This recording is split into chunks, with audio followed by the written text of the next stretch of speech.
وہ اب بتائی جا رہی ہے۔ چونکہ قسطنطین سلطنت روم کے حق میں مخلص تھا اور اپنے شاہی خاندان اور سلطنت کا وقار بحال کرنے کی کوشش میں مصروف تھا، اس لیے وہ دیکھ رہا تھا کہ اس صورتحال پر کس طرح قابو پایا جا سکتا ہے۔ مورخ لکھتے ہیں کہ ہرکل کا بنایا ہوا اسقف اعظم کیرس قسطنطین کو یاد آیا، لیکن ہرکل نے اس پر بھی بے وفائی اور مکوکیس کا ساتھ دینے کا الزام لگا کر جلا وطن کر دیا تھا۔ اس کے لیے یہ حکم نہیں دیا تھا کہ اسے بیڑیاں اور ہتھکڑیاں لگا کر جلا وطن کیا جائے، بلکہ اسے یہ حکم دیا گیا کہ وہ سلطنت روم سے نکل جائے۔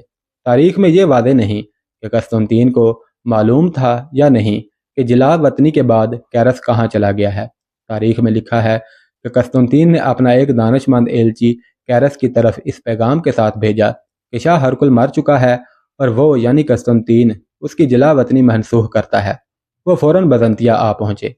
قسطنطین نے ایلچی کو اچھی طرح سمجھا دیا تھا کہ کیرس کو قائل کر کے واپس لانا ہے۔ پھر آگے مورخ لکھتے ہیں کہ کیرس کا سراغ مل گیا تھا اور وہ بزنطیہ آ گیا تھا، لیکن یہ بعد کی بات ہے۔ پہلے ہم اس سے پہلے کے واقعات سناتے ہیں۔ بابلیون کے باہر اب جو کیفیت تھی وہ اس طرح تھی کہ جب رومی منجنیقیں اور تیر انداز قلعے کے اندر چلے گئے تو مجاہدین آگے بڑھ کر خندق کو دیکھنے لگے۔ تیر اندازوں کی موجودگی میں وہ خندق کو دیکھ ہی نہیں سکتے تھے، کیونکہ تیر موصلہ دار مینہ کی طرح آتے تھے۔ مجاہدین یہ دیکھنے کو آگے بڑھے کہ خندق عبور کی جا سکتی ہے یا نہیں۔ وہ دیکھ کر حیران رہ گئے کہ رومیوں نے خندق کو ناقابل عبور بنا دیا تھا۔ اس میں پانی کا ایک قطرہ بھی نہیں تھا، لیکن تمام تر خندق خاردار تاروں کے گچھوں سے بھری پڑی تھی۔ ان گچھوں کے علاوہ خندق میں لوہے کی نوکیلی سلاخیں گاڑی ہوئی تھیں۔ اگر خندق میں پانی ہوتا، خواہ پانی سے خندق لبریز ہوتی، تو تیر کر اسے عبور کیا جا سکتا تھا، لیکن رومیوں نے خندق کو خاردار تاروں اور نوکیلی سوراخوں سے بھر دیا تھا اور کوئی انسان خندق میں قدم رکھنے کی جرت نہیں کر سکتا تھا۔ محاصرے کو تقریباً 8 مہینے گزر گئے تھے۔ مجاہدین کے لشکر میں مایوسی اور بد دلی کے کوئی آثار نہیں تھے، لیکن سپہ سالار اور دیگر سالار بے تاب و بے قرار ہوتے جا رہے تھے۔ خندق اتنی چوڑی تھی کہ اسے اندرونی رکاوٹوں کے ہوتے ہوئے عبور کرنے کی سوچی بھی نہیں جا سکتی تھی۔ پھر بھی سب اپنا اپنا دماغ لڑا رہے تھے کہ خندق عبور کرنی ہی کرنی ہے۔ اب دیکھیے گوشت پوست کا ایک انسان کیا معجزے کر کے دکھاتا ہے۔ یہ تھے زبیر بن عوام رضی اللہ تعالیٰ عنہ۔ اس مرد مجاہد کا پہلے بھی ذکر آ چکا ہے۔ زبیر بن عوام رضی اللہ تعالیٰ عنہ رسول اکرم صلی اللہ علیہ وسلم کے پھوپھی زاد بھائی تھے۔ ان کا شمار عرب کے بہادر ترین افراد میں ہوتا تھا۔ حضور صلی اللہ علیہ وسلم نے ایک بار فرمایا تھا، ہر نبی کا ایک خواری ہوتا ہے، میرے حواری زبیر بن عوام ہیں۔ زبیر بن عوام نے بابلیون کے محاصرے میں جب دیکھا کہ خندق عبور کرنے کا کوئی اور ذریعہ نہیں، تو ایک رات انہوں نے چند مجاہدین کو ساتھ لیا اور 4-5 درختوں کے بڑے بڑے ٹہنے کٹوائے۔ پھر یہ ٹہن شاخوں اور پتوں سمیت گھسیٹ کر خندق تک لے گئے اور خندق میں پڑی ہوئی خاردار تاروں کے گچھے اور نوکیلی سلاخوں پر اس طرح پھینکنے شروع کر دیے کہ اگلے کنارے تک ٹہن پہنچ گئے۔ اس طرح انہوں نے خندق پر پڑے ہوئے ٹہنوں پر چلتے چلتے اور ٹہن پھینکے اور خندق کے اوپر سے گزرنے کا اچھا خاصا راستہ بنا لیا۔ اسی رات انہوں نے مجاہدین کو ایک جگہ اکٹھا کیا اور ان سے یوں خطاب کیا، یاد کرو خالد بن ولید رضی اللہ تعالیٰ عنہ کے وہ کارنامے جو انہوں نے دمشق میں کر دکھائے تھے۔ یاد کرو سعد بن ابی وقاص کی وہ شجاعت جو انہوں نے مدائن میں دکھائی تھی، اور نہامد میں نعیم بن مقرن کی بہادری یاد کرو۔ تم میں کون ہے جو شجاعت اور جاں بازی میں ان مجاہدین سے پیچھے رہنا چاہتا ہے؟ کیا تم میں کوئی بھی موجود نہیں جو اللہ کی راہ میں سرفروشی کے جذبے سے سرشار نہ ہو؟ ہم ہیں، تمام مجاہدین کی آواز اٹھی، ہم اللہ کی راہ کے جاں باز اور سرفروش ہیں۔ ہم سے تو کون سا کارنامہ کروانا چاہتا ہے؟ میں اللہ کی راہ میں اپنی جان پیش کرتا ہوں۔ زبیر بن عوام نے کہا، اللہ میری اس قربانی کو مسلمانوں کی فتح کا سبب بنائے۔ زبیر بن عوام میں اتنی سی بات کہہ کر مجاہدین کو جوش اور جذبے کے شعلے بنا دیا۔ وہ اب پوچھ رہے تھے کہ کرنا کیا ہے۔ لشکر میں ڈسپلن ایسا تھا کہ کوئی سالار ایسی کارروائی جو زبیر کرنے لگے تھے اپنے طور پر نہیں کرتا تھا۔ سپہ سالار کو پہلے اپنا پورا پلان بتاتے تھے، پھر وہ کارروائی کی جاتی تھی۔ زبیر سپہ سالار عمر بن عاص کے پاس گئے اور انہیں بتایا کہ انہوں نے قلعے پر جلگار کے لیے مجاہدین کا ایک پورا دستہ تیار کر لیا ہے، اور پھر اپنا پلان بتایا۔ عمر بن عاص تو خطرہ مول لینے میں ہی شہرت رکھتے تھے۔ انہوں نے دیکھ لیا تھا کہ بابلیون کا قلعہ سر کرنا ہے تو کوئی بہت ہی بڑا خطرہ مول لینا پڑے گا۔ وہ زبیر بن عوام لے رہے تھے۔ سپہ سالار نے سالار زبیر کو اجازت دے دی۔ زبیر بن العوام جب واپس اس جگہ گئے جہاں انہوں نے خندق پر درختوں کے ٹہن پھینکے تھے، وہاں پہلے سے زیادہ مجاہدین اکٹھے ہو گئے تھے۔ وہ سب اپنی جان پیش کرنے آئے تھے اور بےتاب تھے کہ انہیں بتایا جائے کہ کرنا کیا ہے۔ سالار زبیر رضی اللہ تعالیٰ عنہ نے ایک دستے کی نفری الگ کر لی اور بتایا کہ وہ کیا کرنا چاہتے ہیں اور کیسی قربانی دینی ہوگی۔ ان کا پلان ایسا تھا جس میں شہادت یقینی نظر آتی تھی۔ سالار زبیر رضی اللہ تعالیٰ عنہ کی ہدایات کے مطابق مجاہدین نے سیڑھیاں اکٹھی کر لیں اور دو دو سیڑھیاں باندھ لیں۔ 3 سیڑھیاں قریب قریب دیوار کے ساتھ لگ گئیں، ان کی لمبائی دیوار کی بلندی تک تھی۔ خاموشی قائم رکھنی تھی، جو سیڑھیاں لگاتے قائم نہ رہ سکی۔ سیڑھیوں کی آواز پیدا ہوئی لیکن اوپر کوئی حرکت نہ دیکھی گئی۔ سالار زبیر بن عوام رضی اللہ تعالیٰ عنہ نے دونوں ہاتھ اوپر اٹھا کر اللہ تبارک و تعالیٰ سے مدد مانگی۔ پھر آپ نے وہ الفاظ دہرائے جو انہوں نے کہے تھے کہ اللہ میری قربانی کو مجاہدین اسلام کی فتح کا سبب بنائے۔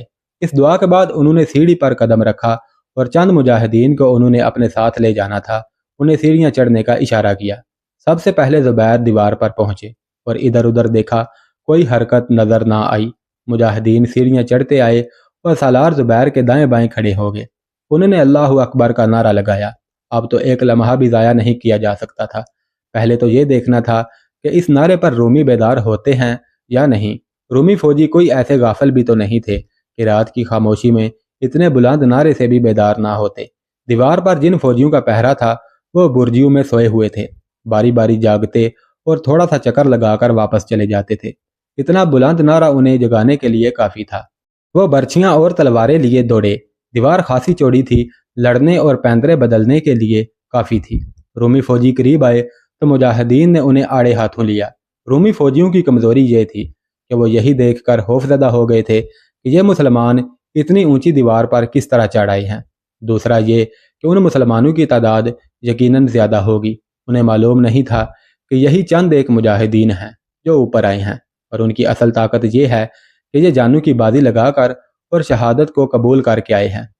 پھر بھی یہ رومی بے جگری سے لڑے، جس کی ایک وجہ یہ تھی کہ وہ پہرے پر تھے اور یہ ان کی ذمہ داری تھی کہ نظر رکھیں کہ دیوار پر کوئی چڑھ نہ سکے۔ اگر وہ مقابلے سے منہ موڑ کر بھاگ جاتے تو انہیں اس جرم میں جلاد کے حوالے کر دیا جاتا کہ اپنے فرائض اور ذمہ داری کو بھول کر سوئے ہوئے تھے۔ انہوں نے لڑ کر مرنا بہتر سمجھا۔ یہ ایک خون ریز مارکا تھا۔ مجاہدین جان توڑ کر لڑ رہے تھے اور انہوں نے تمام رومیوں کو کاٹ پھینکا۔ نیچے سالار زبیر رضی اللہ تعالیٰ عنہ کا باقی دستہ نعرہ سن کر پہنچ گیا اور تمام جانباز سیڑھیاں چڑھ رہے تھے۔ ادھر سپہ سالار عمرو بن عاص رضی اللہ تعالیٰ عنہ نے حکم دے دیا کہ تمام سیڑھیاں خندق کے پار پہنچائی جائیں اور 3-4 اور دستے خندق پار کر جائیں۔ عمرو بن عاص رضی اللہ تعالیٰ عنہ زندہ و بیدار اور نعروں کے ہی انتظار میں بےتاب ہوئے جا رہے تھے۔ انہوں نے تیسرے نعرے کا انتظار نہ کیا، مزید سیڑھیاں اور 2-4 دستے آگے بھیج دیے۔ دیوار کے ساتھ کئی ایک سیڑھیاں لگ گئیں۔ یہ سب سیڑھیاں 2-2 کی صورت میں بندھی ہوئی تھیں۔ اب خاموشی کی ضرورت بھی نہیں تھی۔ مجاہدین بڑی تیزی سے سیڑھیاں چڑھتے جا رہے تھے اور اس وقت سالار زبیر رضی اللہ تعالیٰ عنہ کے حکم سے تیسرا نعرہ تکبیر بلند کیا گیا۔ ان گرجدار اللہ اکبر کے پرجوش نعروں نے قبروں میں مردوں کو بھی جگا دیا ہوگا۔ نیچے شہر کے اندر سوئی ہوئی رومی فوج تو ہڑبڑا کر جاگ اٹھی۔ جنرل تھیوڈور اس نوخیز اور معصوم لڑکی کو پہلو میں لیے گہری نیند سویا ہوا تھا۔ اسے کچھ خبر نہیں تھی کہ باہر کیا قیامت ٹوٹ پڑی ہے۔ اس کے دروازے پر 2-3 بار دستک ہوئی تو اس کی آنکھ کھلی تو اس نے لیٹے لیٹے بڑے غصے سے پوچھا کہ یہ کون دروازہ توڑ رہا ہے اور کیا مصیبت آن پڑی ہے۔ لڑکی بھی بیدار ہو کر اٹھ بیٹھی۔ عربی لشکر دیوار پر آ گیا ہے۔ باہر سے آواز آئی، اوپر بڑی سخت لڑائی ہو رہی ہے۔ وہ تھیوڈور کے محافظ دستے کا کمانڈر تھا۔ تھیوڈور غصے میں کچھ نہ کچھ بولتا باہر نکلا۔ اسے یقین نہیں آ رہا تھا کہ وہ بیداری میں یہ خبر سن رہا ہے۔ شاید اسے وہ خواب سمجھ رہا تھا۔ اسے تو یقین تھا کہ دیوار تو دور ہے، کوئی انسان خندق ہی عبور نہیں کر سکتا۔ محافظ دستوں کے کمانڈر نے اسے پوری طرح صورتحال سنائی۔ تھیوڈور کو کچھ آوازیں سنائی دے رہی تھیں۔ وہ اپنے محل نما مکان سے باہر نکلا تو اسے قیامت کا شورہ غل سنائی دیا۔ اس کا اپنا پورا خاندان پہلے ہی جاگ اٹھا تھا۔ تھیوڈور دوڑتا کمرے میں گیا اور لڑائی والا لباس پہنا، اس کے اوپر زرہ اور سر پر آہنی ہود رکھ کر تلوار اٹھائی اور لڑکی کی طرف دیکھے بغیر باہر نکل گیا۔ دوسرے جرنیل بھی بیدار ہو گئے تھے اور باقی افسر پہلے ہی شور شرابہ سن کر اٹھے اور اپنے اپنے دستوں تک جا پہنچے تھے۔ لیکن دیوار پر اب یہ صورتحال تھی کہ وہاں مجاہدین کو بالادستی حاصل تھی۔ یوں کہہ لیں کہ دیوار پر مجاہدین کا قبضہ تھا۔ اندر سے دیوار پر چڑھنے کے لیے چند ایک جگہوں پر پکی سیڑھیاں بنی ہوئی تھیں۔ مجاہدین اوپر ان سیڑھیوں کے دائیں بائیں گھات لگا کر بیٹھ گئے۔ جو ہی رومی فوجی اوپر آتے مجاہدین انہیں کاٹ پھینک دے۔ اوپر برجیوں اور برجوں میں جو فوجی سوئے ہوئے تھے انہیں تو مقابلے کی مہلت ہی نہ ملی۔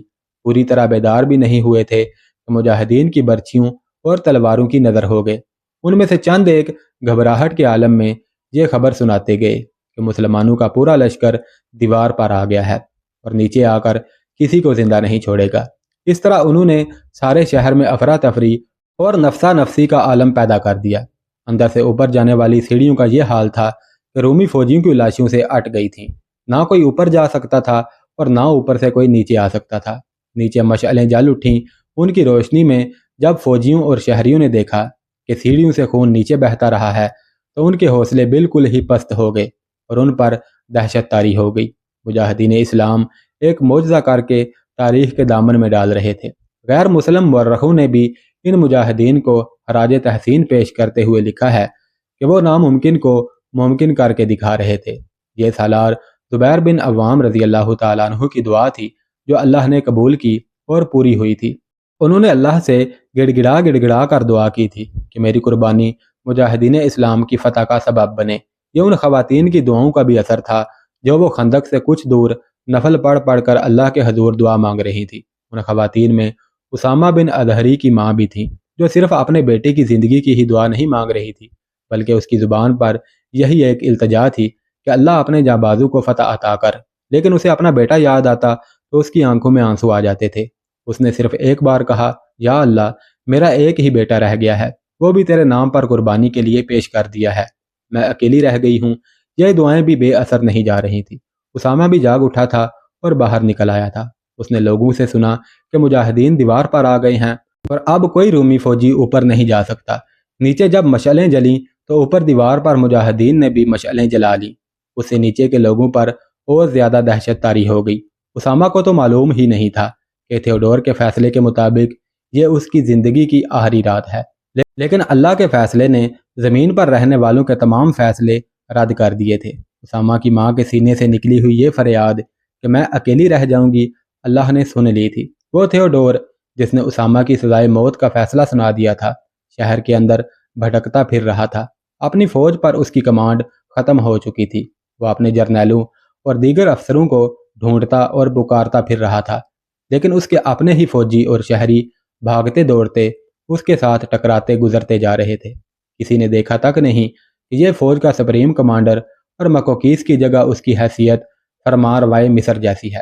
اسامہ اوپر جا کر اپنے لشکر سے جا ملنا چاہتا تھا، لیکن جن سیڑھیوں سے چڑھنے لگتا انہیں لاشوں سے اٹا ہوا دیکھا۔ اوپر جانا ممکن نہیں تھا۔ آخر وہ ایک سیڑھی سے لاشوں کے اوپر چلتا گرتا اٹھتا اوپر چلا ہی گیا۔ دو تین مجاہدین تلوار اٹھائے اس کی طرف لپکے تو اس نے ہاتھ اوپر کر کے کہا کہ میں تمہارا ہی آدمی ہوں، اسامہ بن اظہری۔ وہ اب آزاد تھا۔ وہ سپہ سالار کو ڈھونڈنے لگا۔ اسے اب اس بڑے شہر کا گائیڈ بننا تھا۔ اس نے معلوم کر لیا تھا کہ اسلحہ کہاں ہے، خزانہ کہاں ہے، اور اسی طرح کچھ اور اہم اور ڈھکی چھپی جگہیں تھیں جو اس نے دیکھ لی تھی۔ وہ یہ ساری جگہیں سپہ سالار عمرو بن عاص رضی اللہ تعالیٰ عنہ کو بتانا اور ان کی رہنمائی کرنا چاہتا تھا۔